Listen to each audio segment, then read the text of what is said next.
Pita sa jabukama.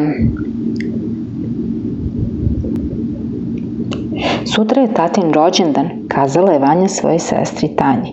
Kakav poklon da mu spremimo? Napravit ćemo pitu s jabukama, tata nju mnogo voli. Hoćete li umeti same? Upitala je mama.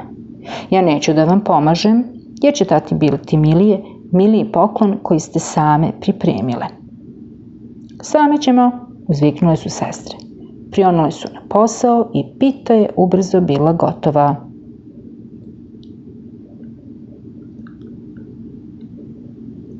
Ali, kada je došla mama, zamalo se nije onesvestila. Pita je bila dobra, ali kuhinja strašno. U kuhinji je vladao užasan nered.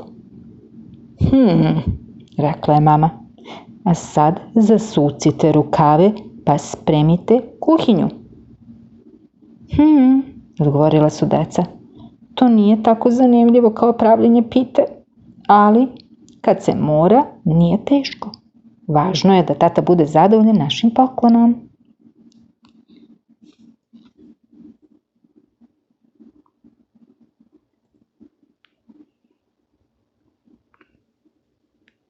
Čiča miča i gotova priča.